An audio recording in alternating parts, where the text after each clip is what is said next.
ఈరోజు తెలంగాణ కళాకారులని గుర్తించి వారికి ఈరోజు అవార్డ్స్ ఇవ్వడం జరిగింది.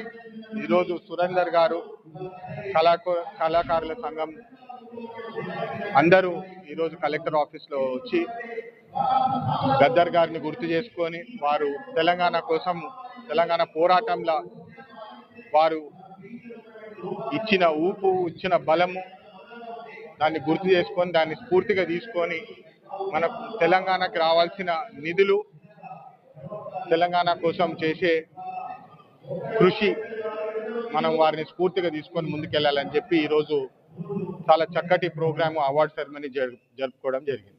గద్దర్ గారు కాకా వెంకటస్వామి గారు చాలా దగ్గరి మిత్రులు.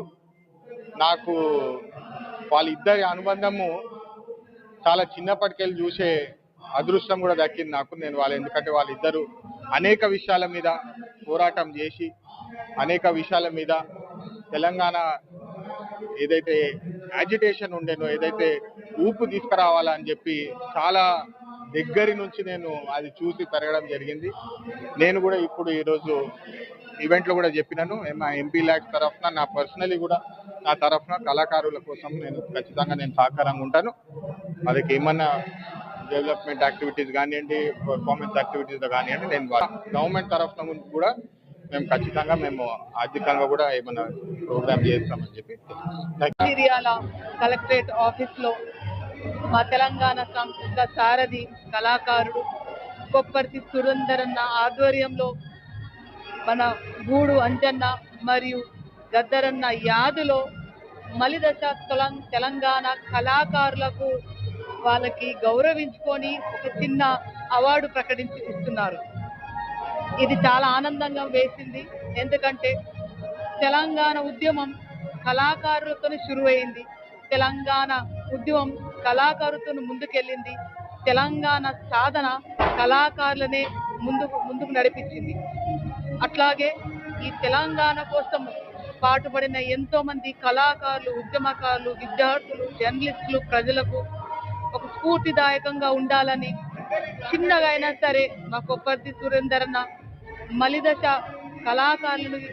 కళా ఉద్యమకారులను సెలెక్ట్ చేసుకొని వాళ్ళని ఇక్కడ గౌరవించుకోవడం చాలా ఆనందంగా ఉంది. దాంట్లో నన్ను ఇన్వైట్ చేయడం కూడా నాకు చాలా మంచిగా ఉంది. మంచిర్యాలతో నాకు ఇక్కడ సింగరేణి కార్మికులతో గద్దరన్నకు ఎంతో అనుబంధము.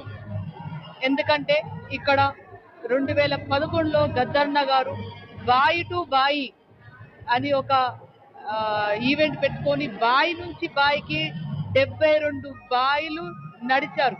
ఒక్కొక్క బాయిని చూసి ఒక ఉద్యమాన్ని తీసుకొచ్చారు. దేనికోసం అంటే అప్పుడు సింగరేణి కార్మికులు ఎవరైతే పనిచేస్తున్నారో వాళ్ళ పిల్లలకు ఉద్యోగ అవకాశాలు కల్పించాలని, అట్లాగే ఎవరైతే హఠాత్ మరణిస్తారో ఉద్యోగంలో వాళ్ళకు కోటి ప్రకటించాలని అప్పుడు రిక్వెస్ట్ చేయడం జరిగింది.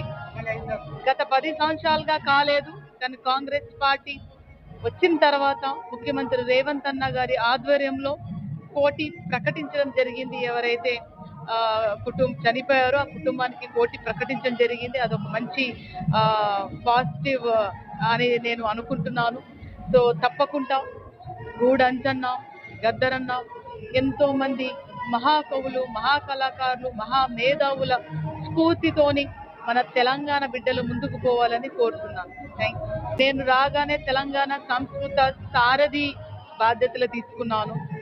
దాంట్లో 583 కళాకారులు ఉండగా ప్రస్తుతానికి 534 మంది యాక్టివ్గా వర్క్ చేస్తున్నారు.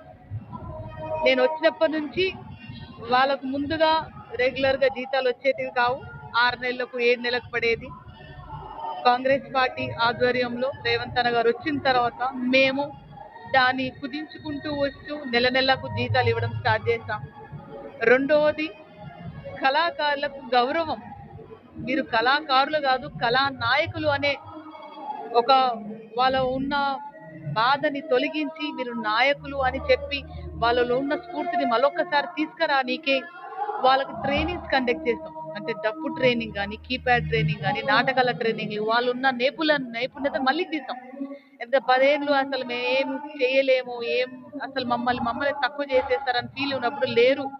మీరు కళాకారులే కాదు, కళా నాయకులు అని వాళ్ళలో దాగి ఉన్న వాళ్ళ టాలెంట్ ని మళ్ళా ఒక ట్రైనింగ్ తో ముందుకు తీసుకురావడం జరిగింది. అట్లాగే సారథిలో పనిచేస్తున్న వాళ్ళు చాలా దూర ప్రయాణం చేస్తూ యాక్సిడెంట్స్ కానీ అనారోగ్యానికి గురవుతున్నారు కాబట్టి వాళ్ళకు మెడికల్ క్యాంప్ పెట్టడం జరుగుతుంది. అట్లాగే medical health leaves 1 month, 2 months, 3 months వాళ్ళకు 3 నెలల వరకు లీవ్ ఇవ్వడం జరుగుతుంది. రానున్న టైంలో కూడా వాళ్ళకు హెల్త్ సంబంధించింది, ఎక్స్గ్రేషియా సంబంధించింది కూడా ఇవ్వడం జరుగుతుంది. రేవంత్ అన్న గారు ముఖ్యమంత్రి అయినాక 6 నెలల లోపలనే తెలంగాణ సంస్కృతి సారథి వాళ్ళకు ఫస్ట్ పిఆర్సీ రిలీజ్ చేశారు. అంటే కళాకారుని గౌరవించుకోవాలి, కళారూపాలతోనే తెలంగాణ వచ్చిందని చెప్పి దాన్ని గౌరవించుకోవాలని వాళ్ళు ముందు అడిగేశారు. అట్లాగే బయట ఉన్న ఉద్యమ కళాకారులకు కూడా కాంగ్రెస్ పార్టీ ఆధ్వర్యంలో రానున్న సంవత్సరం లోపట ఒక 500 ఉద్యోగాలు ఇస్తారని ముఖ్యమంత్రి గారు కానీ టీపీసీసీ అధ్యక్షులు కానీ బట్టి విక్రమార్క గారు ప్రామిస్ చేశారు. సో అది కూడా తప్పకుండా జరుగుతుందని తెలియజేస్తుంది. తెలంగాణలో ప్రభుత్వం నిర్ణయించింది ఏంటంటే కళాకారులకు ఉద్యోగ అవకాశాలు ఇస్తాం. ఆ కళాకారులకు కలెక్టర్ ఆఫీస్లో ఇవ్వచ్చు, టూరిజం డిపార్ట్మెంట్లో ఇవ్వచ్చు, స్కూల్స్లో ఇవ్వచ్చు, కాలేజెస్లో ఇవ్వచ్చు. ఒక కళాకారుడుగా డిఫరెంట్ డిపార్ట్మెంట్స్ కూడా ఇవ్వచ్చు. సో ఏ విధంగా ప్రభుత్వం ఇస్తుంది అనేది అది ప్రభుత్వం అసెంబ్లీలో చర్చించి ఇస్తుంది.